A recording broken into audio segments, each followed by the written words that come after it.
Running torque of 3 phase induction motor.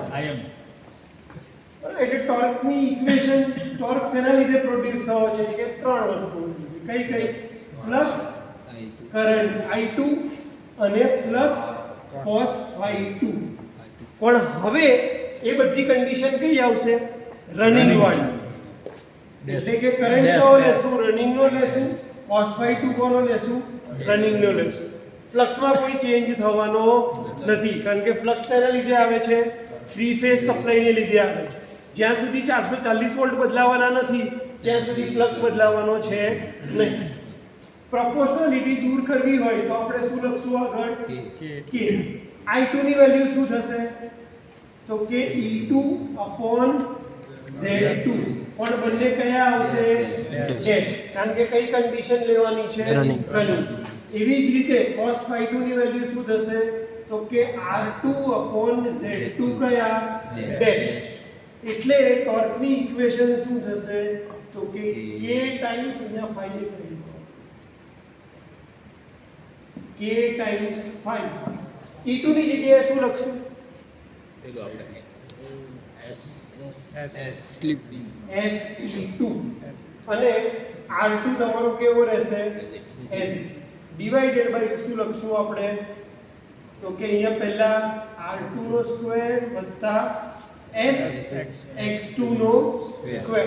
અને એવું કેટલી વાર થશે? અંડર રૂટ વાળું હતું બે વખત. આનું બી લખી લઈએ અહીંયા એટલે ભૂલ ના થાય.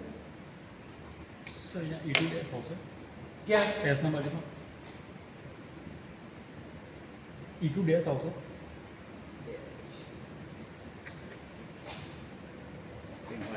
આ જે E2 ડેશ હતો એ જ શેના ઉપરથી આવ્યો હતો? સ્ટાર્ટિંગ કન્ડિશનમાં આ શું હતું? E2. રનિંગ કન્ડિશનમાં અને આપણે E2 ડેશ લખ્યું તો E2 ડેશ ઇક્વલ ટુ શું થતું હતું? તો કે slip multiply by rotor EMF. Okay. એટલે સ્લીપ મલ્ટીપ્લાય બાય સ્ટાર્ટિંગ નો EMF જે રોટરનો આવે એ. અહીંયા શું લખીએ છીએ આપણે? પહેલા Z2 માટે લખશું under root R2 square plus x2 નો સ્ક્વેર. એવી રીતે બીજા માટે શું લખીશું? અંડર રૂટ ઓફ R2 નો સ્ક્વેર પ્લસ SX2 નો સ્ક્વેર. બંને અંડર રૂટ મલ્ટીપ્લાય થશે એટલે શું થઈ જશે? R2 નો સ્ક્વેર વત્તા SX2 નો સ્ક્વેર થઈ ગયો. એટલે આપણી સ્ટાર્ટિંગની ફોર્મ્યુલા લખવી હોય ફરીથી કે ભાઈ T સ્ટાર્ટિંગ ઇક્વલ ટુ શું થશે? તો કે K times 5 into S multiply by E2 multiply by R2 divided R2 નો સ્ક્વેર વત્તા SX2 નો સ્ક્વેર. તો આનાથી આપણને શું મળશે? Starting torque.